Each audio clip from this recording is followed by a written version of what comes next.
posteridad ha hecho de la creación de Israel una consecuencia directa del Holocausto. Y esa idea pervive.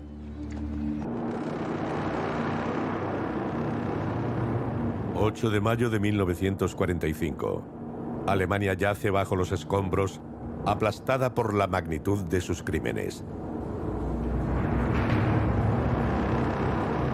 Auschwitz, Birkenau, Sobibor, Treblinka. La lista de atrocidades cometidas era inmensa. 6 millones de judíos fueron exterminados atrozmente. Quedaban supervivientes de esa tragedia. Habían sufrido las deportaciones, las marchas de la muerte. Lo habían perdido todo y no tenían a dónde ir. Su destino dependía de los grandes vencedores del conflicto. Pero en la inmediata posguerra, darles a los judíos una patria no era una prioridad.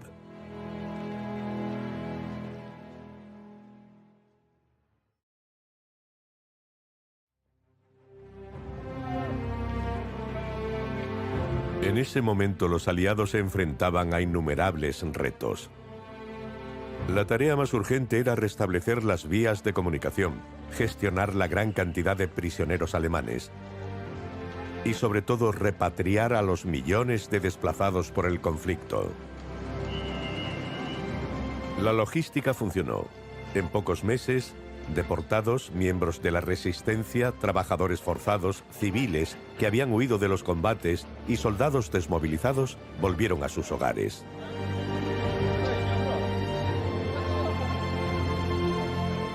Otros no tuvieron tanta suerte. En el otoño de 1945, casi 70.000 supervivientes del Holocausto aún esperaban que el mundo encontrara una solución a su situación. Reagrupados en campos para desplazados, procedían de Polonia, Ucrania y Hungría, y se negaban a regresar a esos países que fueron escenario de tantas masacres. Muchos querían emigrar para rehacer su vida.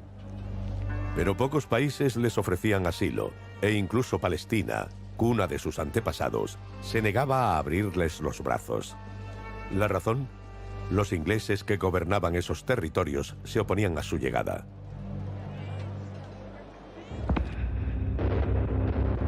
¿El motivo? Como encrucijada estratégica, Palestina era el corazón del Imperio Británico en Oriente Próximo. En Haifa, relativamente cerca del Canal de Suez, terminaba el oleoducto que transportaba el preciado petróleo iraquí. Y en Irak, como en Transjordania y Egipto, reinaban monarcas que a Londres le interesaba proteger. De ello dependía su influencia en la región. Además, después de haber alentado la inmigración judía, los británicos les habían prometido a los árabes limitar los visados a 1.250 por mes.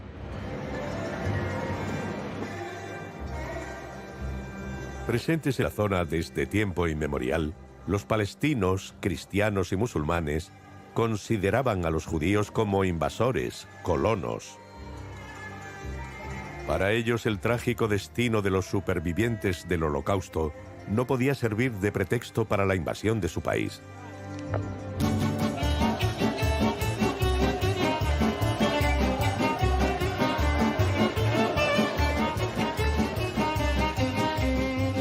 Sin embargo, para los 500.000 judíos ya asentados en Palestina, la llegada masiva de supervivientes del Holocausto era de suma importancia.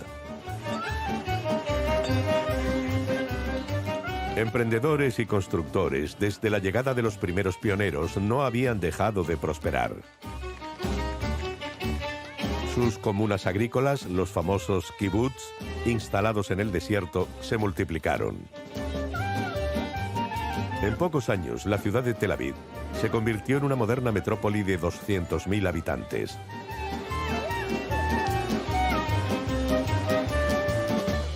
Sionistas desde el principio aspiraban a fundar un estado tan grande como el de los reyes David y Salomón. En otras palabras, aunque eran una minoría, reclamaban toda Palestina.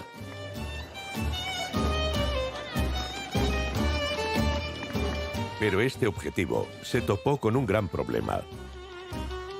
La población árabe era el doble que la suya, y el exterminio de los judíos de Europa los había privado de la principal fuente de emigrantes con la que contaban.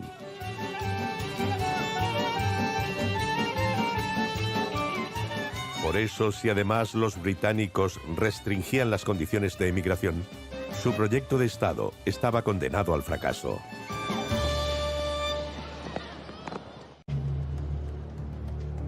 Un hombre rechazaba esa eventualidad: David Ben-Gurión.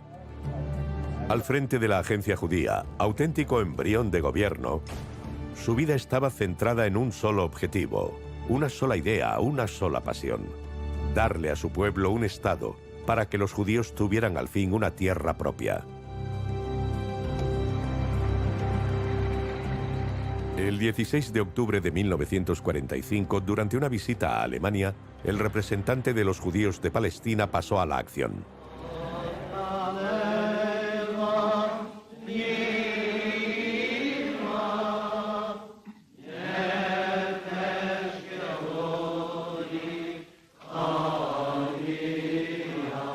That it was the Jewish people who made Palestine. That was Palestine who made the Jewish people.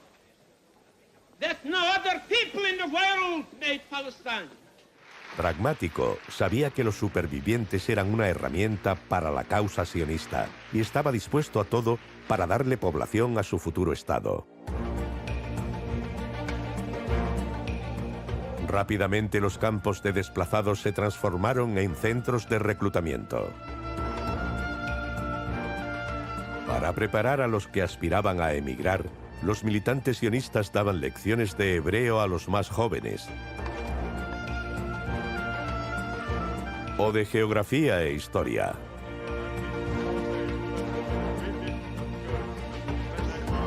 Los adultos eran formados en los rudimentos de la agricultura.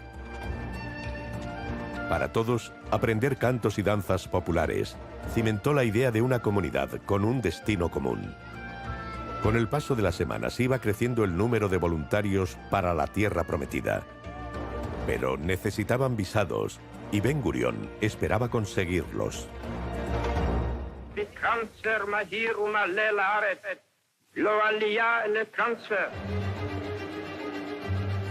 En la primavera de 1946, el viejo líder movilizó a la opinión pública internacional. El objetivo era denunciar la inflexibilidad de los británicos. Se requerían al menos 100.000 visados para todos los judíos que deseaban emigrar.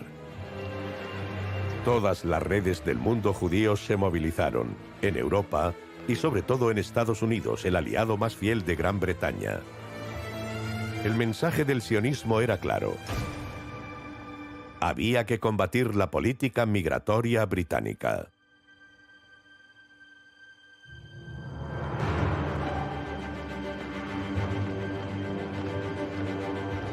Con una comunidad judía de 5 millones de personas, el movimiento sionista estadounidense era el más poderoso, activo y rico del mundo.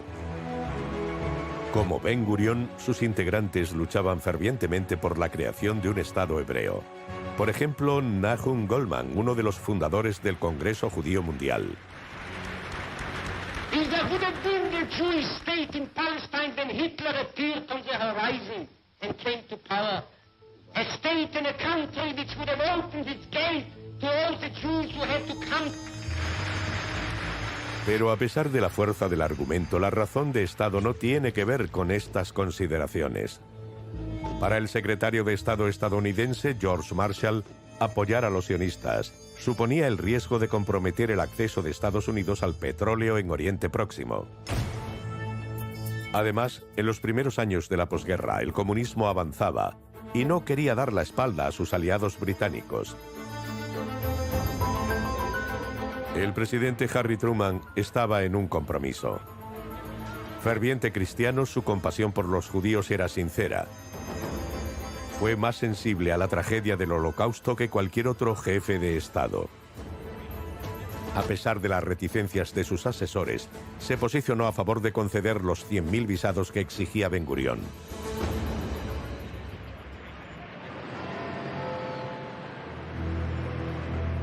Muy molestos, los británicos reaccionaron inmediatamente. Arruinado por la guerra, el país luchaba para recuperarse.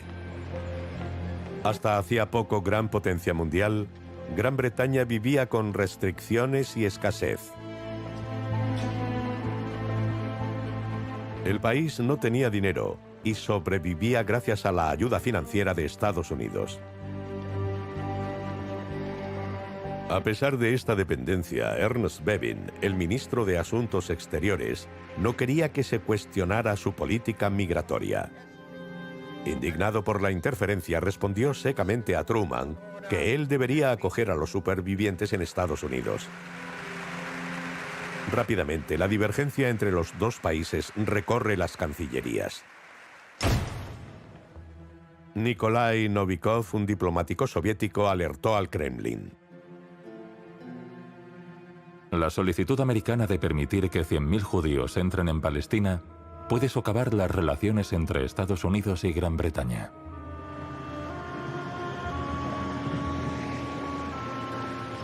Stalin vio la oportunidad. La ocasión era muy buena, así que intentó sacar partido. Agravar la disputa entre los dos países podría desestabilizar a Gran Bretaña y abrirle a él las puertas de Oriente Próximo, región de la que siempre había estado excluida la Unión Soviética. Inteligentemente movió ficha. De la noche a la mañana, Moscú permitió que judíos de los países ocupados por el Ejército Rojo cruzaran las fronteras. En Polonia, Bulgaria, Checoslovaquia y Rumanía comenzó a fluir un río humano. Deseando huir del antisemitismo que continuaba haciendo estragos en esos países, miles de familias se pusieron bajo la protección de los aliados. Su destino, Alemania y sus campos de desplazados. Enseguida, británicos y estadounidenses se vieron desbordados por la cantidad de refugiados. David Wall, un sionista estadounidense, lo celebró. El gobierno soviético ha hecho que aumente el número de desplazados de 70.000 a 250.000. Esta población es muy valiosa para aumentar la emigración judía a Palestina.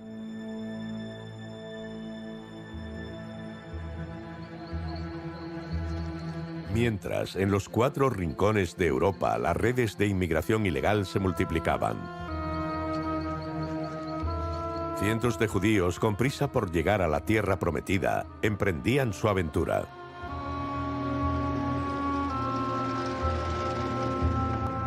En los Balcanes, los organizaban los contrabandistas enviados por Ben Gurión.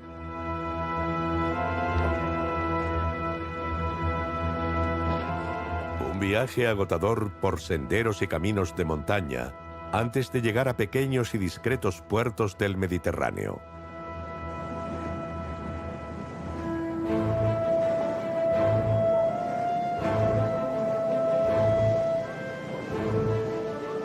Hacinados en barcos desvencijados, a pesar de las condiciones deplorables, los inmigrantes saboreaban el final de su condición de vagabundos y el amanecer de una nueva vida.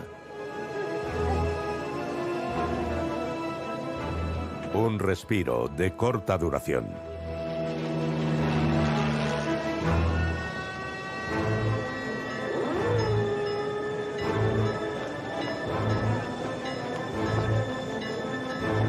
En la mayoría de los casos, cuando se acercaban a la costa palestina, eran detenidos por la Marina Real Británica.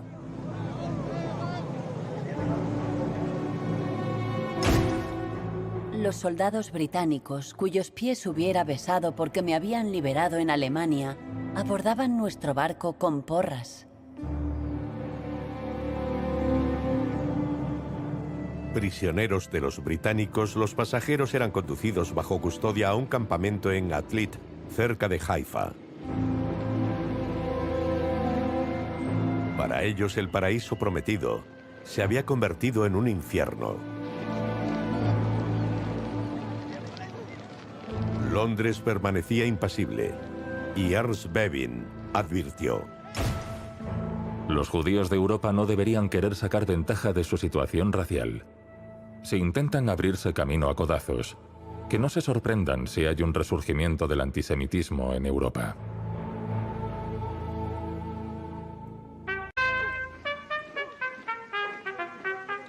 Fue la chispa que encendió la mecha.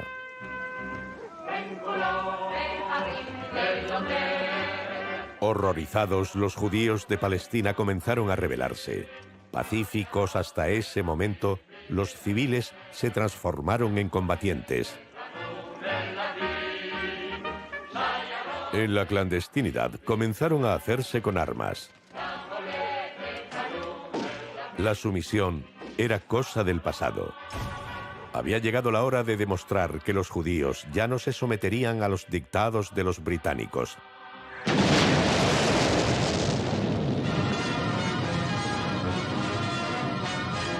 After a number of explosions caused by terrorists, fire broke out in the oil zone.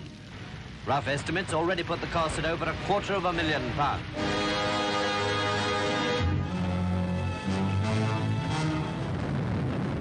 Smoke rising from a street in Jerusalem indicates yet another vain attempt by the Jewish terrorist gang to intimidate authority. Une bombe a détruit le Goldsmith Club.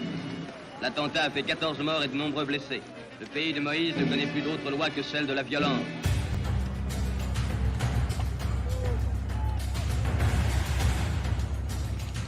En el verano de 1946 se vivió una oleada de ataques sin precedentes contra los intereses británicos. Infraestructuras petroleras, instalaciones militares, vías de comunicación, todo saltó por los aires.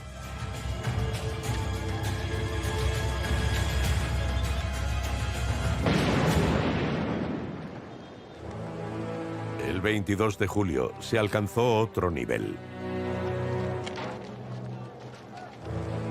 En Jerusalén, un comando atacó la sede de la administración británica, golpeando el corazón del mandato británico de Palestina. Entre los escombros del Hotel Rey David se encontraron 91 muertos y más de 40 heridos. En total, casi 250 soldados de Su Majestad perdieron la vida ese verano.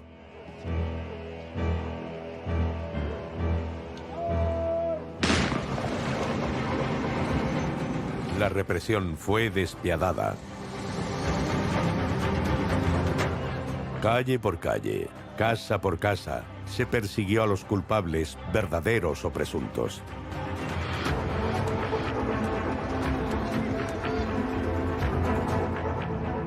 Más de 3.000 simpatizantes fueron encarcelados, descabezando el núcleo duro del movimiento sionista.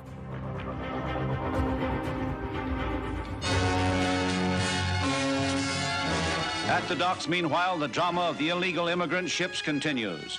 The question of immigration is the immediate cause for the conflict in Palestine.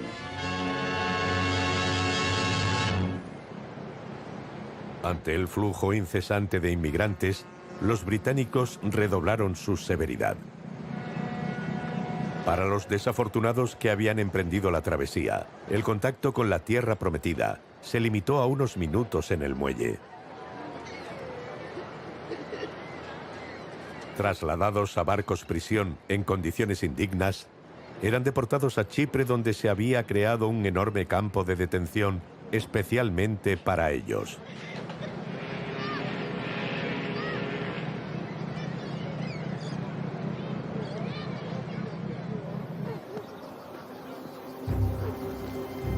Después de escapar del horror de los campos nazis, se encontraban nuevamente detrás de las alambradas, rodeados por torres de vigilancia y guardias armados.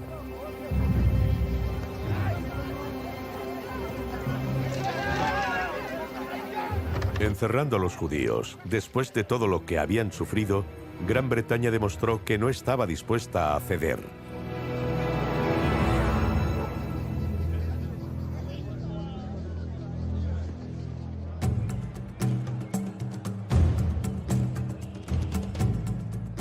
Para salir de esa situación, Ben Gurión cambió de estrategia.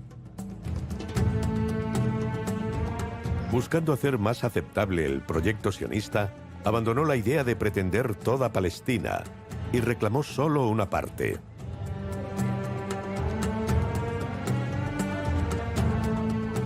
Así, si los árabes deseaban emanciparse, podían crear su estado en el resto del territorio. Su maniobra no pasó desapercibida. Jamal al-Husseini protestó en nombre de la comunidad árabe. For the last 30 years, alien immigrants have been forced upon us. Now these immigrants, though still a minority, want to have a Jewish state in our country, in which we would become the minority. Los estadounidenses aceptaron esa concesión. El 4 de octubre de 1946, Harry Truman se pronunció por primera vez a favor de la creación de un Estado judío en una parte del territorio palestino. Para Gran Bretaña, fue una puñalada por la espalda. Abandonada por los estadounidenses bajo la presión de los árabes y sufriendo el terrorismo sionista, su control sobre Palestina se convirtió en una misión imposible. Sobre todo porque el conflicto palestino tenía mala prensa. Gran Bretaña había movilizado a 100.000 soldados a pesar de que la guerra había terminado hacía 2 años. Y costaba una cantidad de dinero considerable, un lujo que la corona ya no podía permitirse. El 17 de febrero de 1947, durante una sesión en la Cámara de los Comunes, Bevin tiró la toalla. Con tono apesadumbrado anunció que llevaría el asunto a la naciente Organización de las Naciones Unidas. Los árabes de Palestina habían perdido a su protector.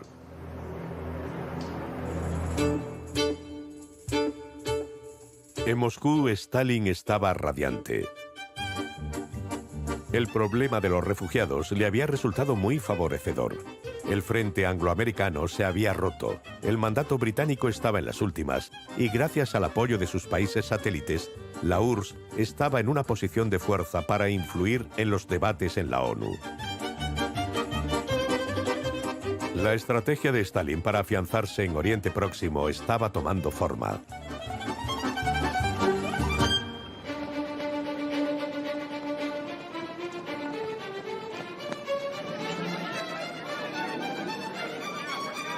Dos meses después, en Nueva York, se reunieron los representantes de una 50 de países. En nombre de 55 naciones.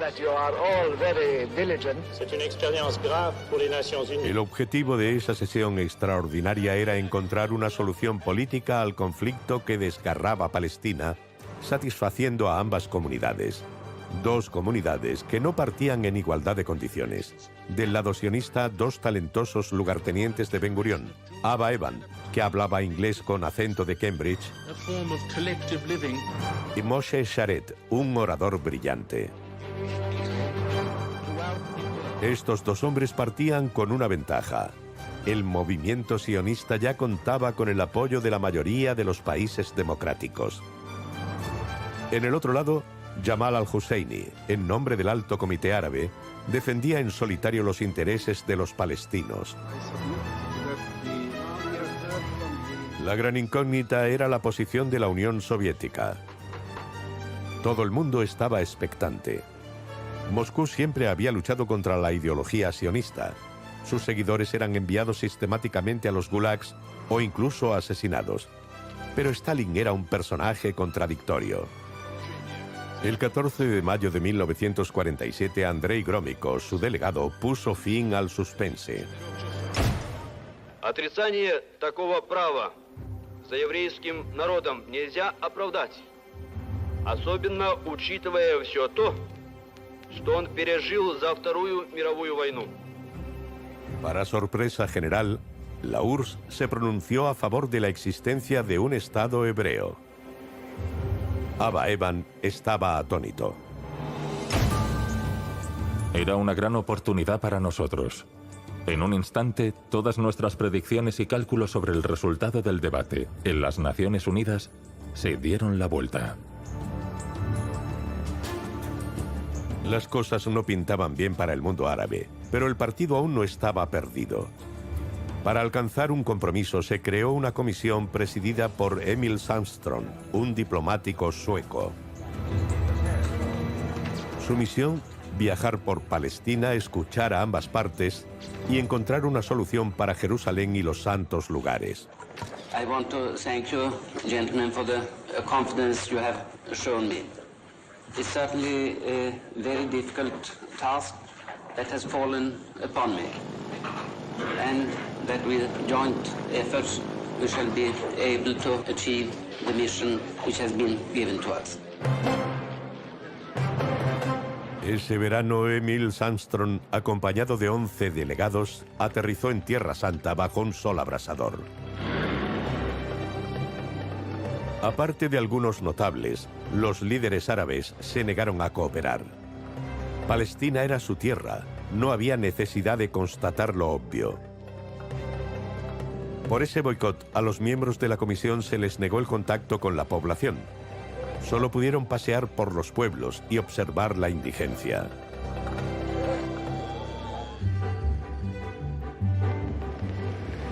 Los judíos, en cambio, les dieron una bienvenida entusiasta.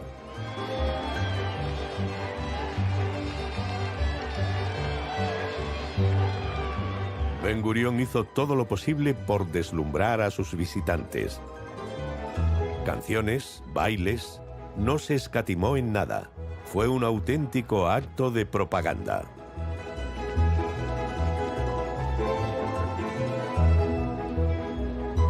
En el punto de mira, los mejores logros del sionismo. Su incipiente industria. Sus prósperos asentamientos agrícolas.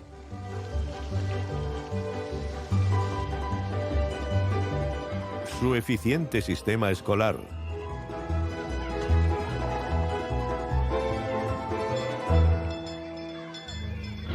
Sin embargo, entre dos espectáculos y una visita a un kibutz, la comisión presenció la omnipresencia del aparato represivo británico. Había alambre de espino, puestos de control y barricadas por todas partes.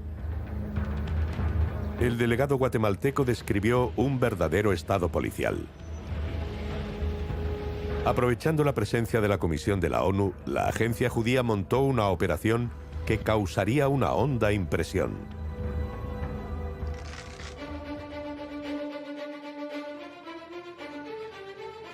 El 12 de julio de 1947 zarpó en el Mediterráneo un viejo vapor rebautizado como Exodus.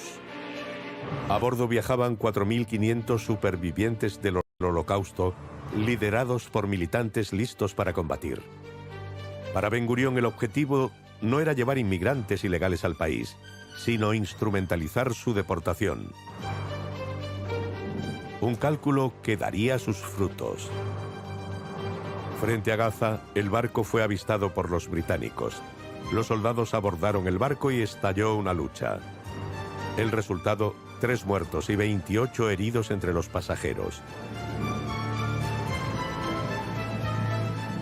El Exodus, dañado, fue remolcado al puerto de Haifa.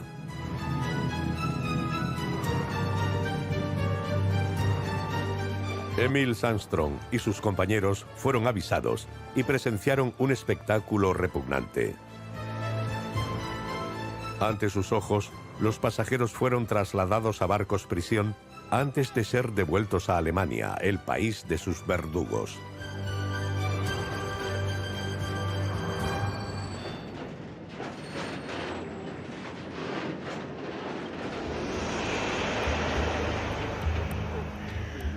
Las imágenes dieron la vuelta al mundo, estremeciendo la conciencia de Occidente. A su regreso a Nueva York, la comisión entregó sus conclusiones.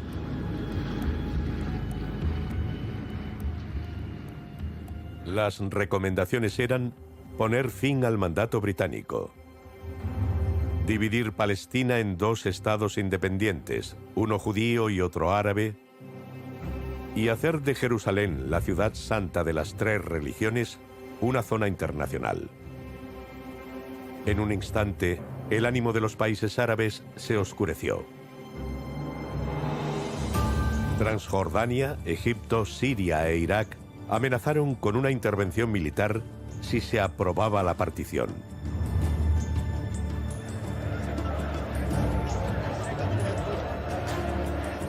De El Cairo a Bagdad, de Amán a Damasco, las calles se inflamaron con gritos de guerra.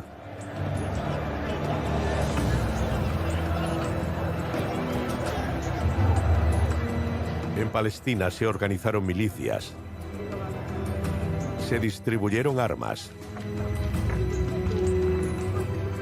La posibilidad de un levantamiento en el mundo árabe era una realidad.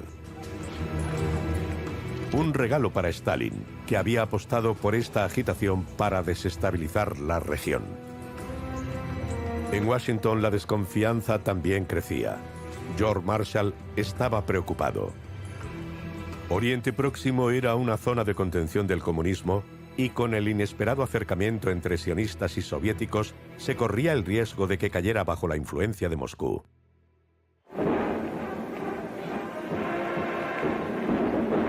Del lado sionista, la batalla por la influencia se estaba intensificando. Por todo el país, marchas, desfiles y manifestaciones fueron en aumento bajo la dirección del rabino Abba Silver, uno de los líderes de esta movilización. Palestine is the land of Israel. It is the historic home of the Jewish people, where it produced the Bible. Harry Truman era acosado día y noche. Escribió: los principales líderes sionistas están ejerciendo todo tipo de presiones sobre mí para que use el poder al servicio de sus aspiraciones. Nunca he sido objeto de una campaña de propaganda tan virulenta.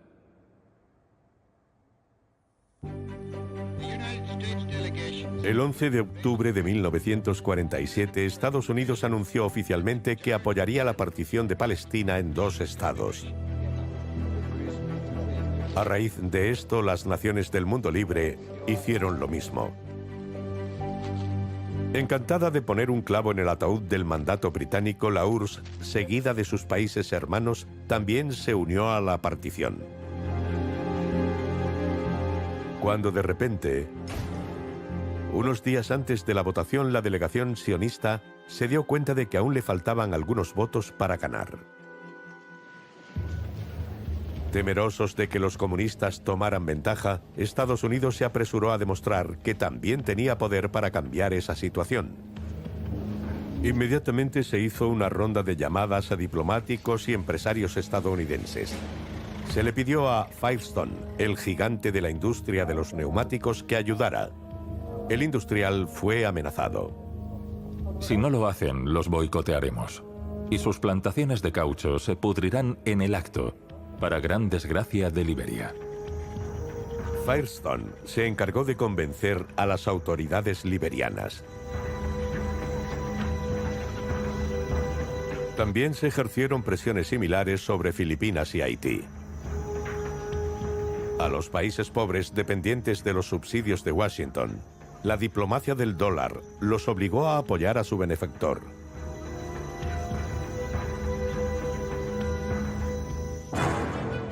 El 29 de noviembre de 1947, Palestina tenía una cita con su destino. We will proceed the roll call. Argentina, abstention. Australia, yes. France, yes. Ukraine, yes. Soviet Union, yes. United Kingdom, abstain. United States, yes. En unos minutos el futuro del territorio estaba decidido. The resolution of the DAC Committee for Palestine was adopted by 33 votes, 13 against, 10 abstentions.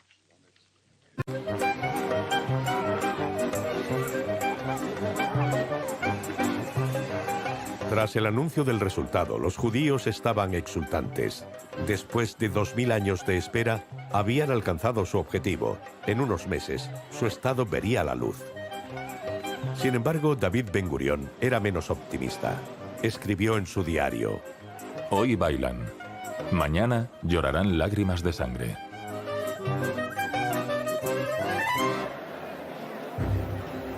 En el lado árabe prevalecía un inmenso sentimiento de injusticia.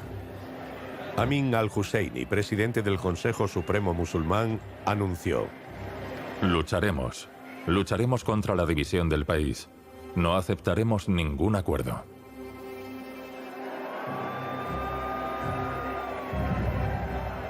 En Jerusalén estallaron los disturbios. Una manifestación se convirtió en motín. Destrozaron los negocios judíos.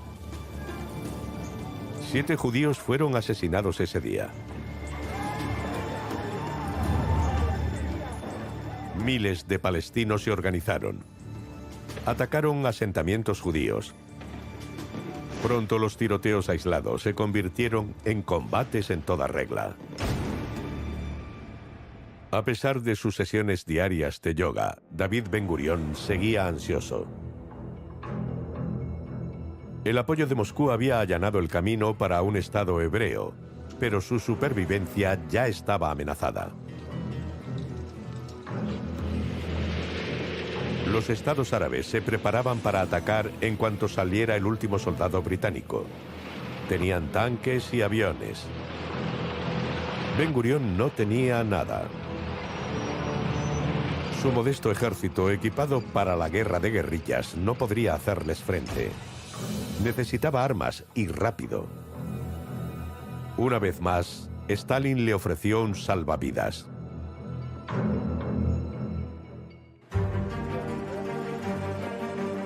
Ehud Abriel, el mejor agente del Mossad, voló a Checoslovaquia. Con la economía en un estado lamentable, una acusada falta de divisas y bajo la presión del Kremlin, el país demostró ser un proveedor de primera categoría. Al llegar a Praga, Ehud Abriel fue recibido como un príncipe. Los checos se ofrecieron a darle un verdadero arsenal, empezando por una partida de fusiles Mauser que en su mayoría, irónicamente, habían sido confiscados a los nazis. Mejor aún, se puso a disposición el excedente de la fábrica de armas Skoda.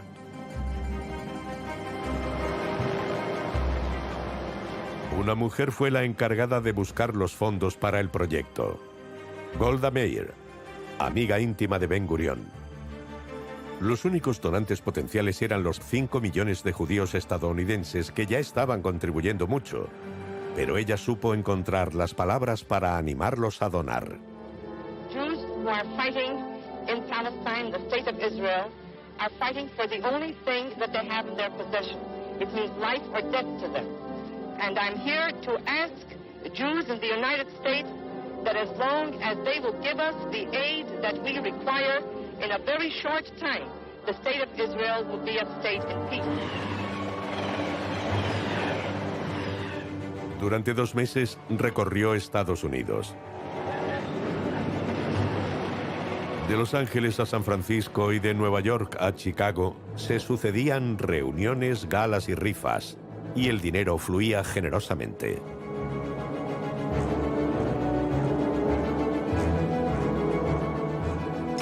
El resultado, en lugar de la cantidad esperada, reunió el doble, 50 millones de dólares que fueron directamente a Checoslovaquia.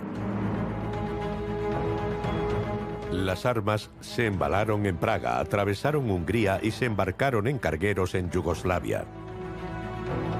3 democracias populares se habían plegado a las demandas del Kremlin. El 3 de abril de 1948 llegó a Palestina el primer cargamento de armas, oculto bajo una montaña de cebollas. El ejército de Ben-Gurión las recogió. Eso cambiaría la situación por completo.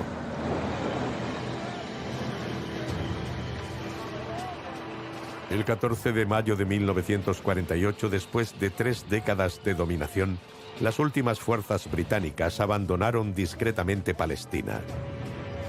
Liberados de su obligación, los soldados de Su Majestad se retiraron visiblemente aliviados. Con prisa por irse, el comentarista oficial tampoco se demoró. The Union Jack was hauled down and the doors closed for good on the British mandate.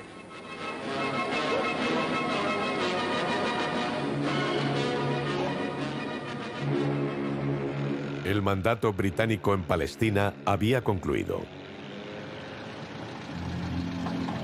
A las 4 de la tarde del 14 de mayo de 1948, David Ben-Gurión proclamó el nacimiento del Estado judío. מתוקף זכותנו הטבעית וההיסטורית ועל יסוד החלטת עצרת האומות המאוחדות אנו מכריזים בזאת על הקמת מדינה יהודית בארץ ישראל. היא מדינת ישראל.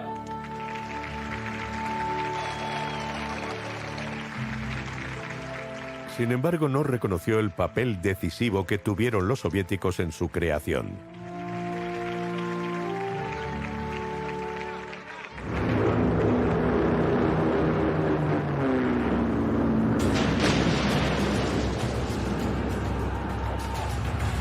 Al día siguiente, al amanecer, las fuerzas árabes atacaron el territorio del Estado recién nacido.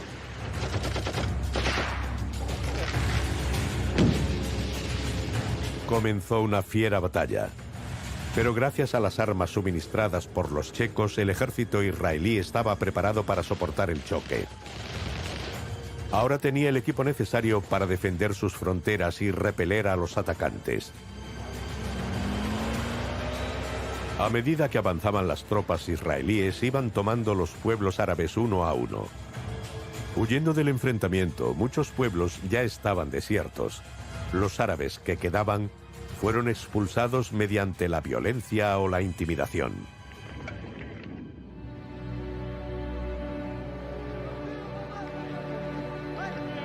Luego llegó el turno de las grandes ciudades. Expulsaron a los árabes de Haifa, Jaffa y Lod. Obligados a abandonar sus hogares, cientos de miles de hombres, mujeres y niños palestinos marcharon al exilio.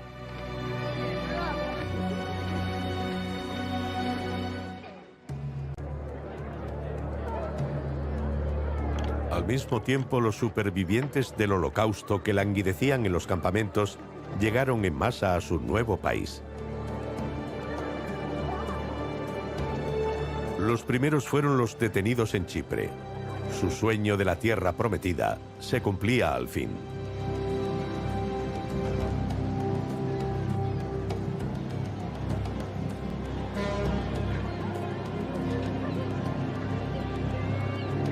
En cuanto bajaron del barco, se convirtieron en ciudadanos israelíes.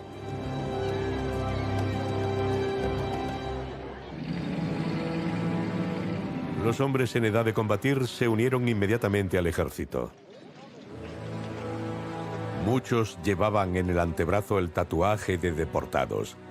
Pero el nuevo Estado judío no se detiene en el dolor pasado.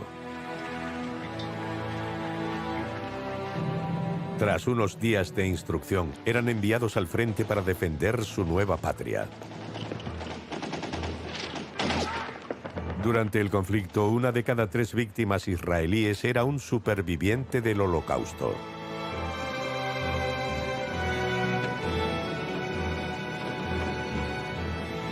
A pesar de todo, el joven Estado hebreo ganó esta guerra. Incluso extendió su territorio más allá de las fronteras establecidas por la ONU. Se anexionaron las ciudades de Nazaret y Acre, que el plan de partición había asignado a los árabes.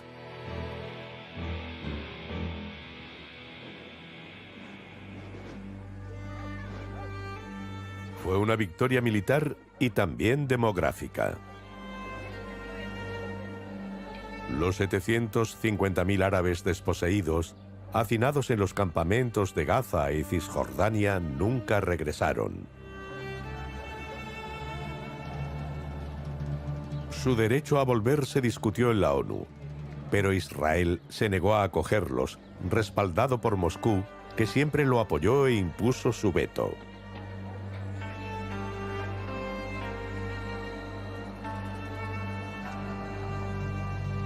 Ben-Gurión le escribió a Stalin: Nuestro pueblo nunca olvidará la ayuda de la URSS, ni su leal apoyo a Israel en su lucha por la independencia en su patria histórica.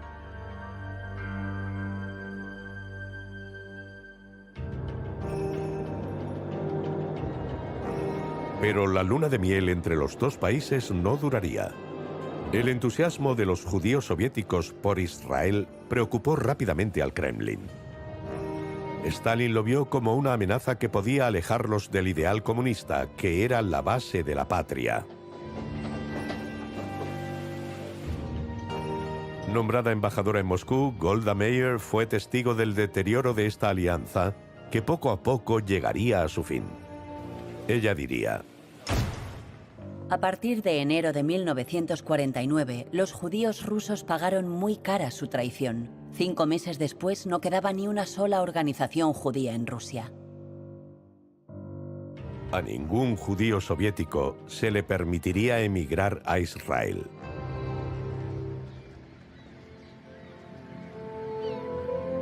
Pero no importaba.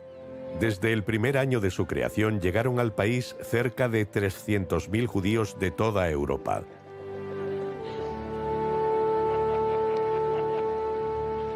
Entre ellos, casi todos los que habían vivido en los campos de desplazados.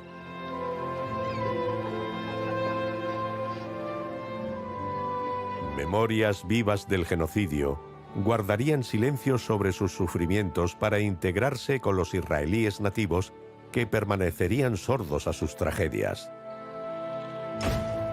Un superviviente del gueto de Varsovia confesó: lo que nos separa son océanos de reflexión y de experiencia. No podían entendernos. No hablaban nuestro idioma, el idioma de los supervivientes. Durante mucho tiempo, el Holocausto siguió siendo un asunto exclusivo de los supervivientes.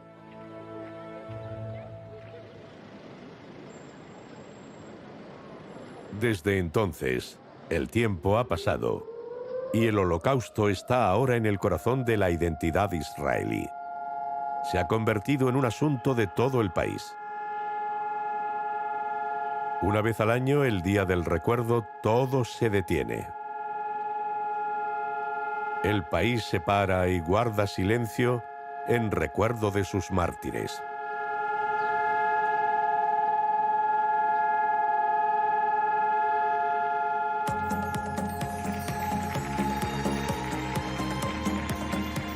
Desde hace algunos años, las mujeres supervivientes son homenajeadas en un concurso de belleza. En lo que quiere ser una celebración de la vida, se otorga a la ganadora el título de Miss Superviviente del Holocausto.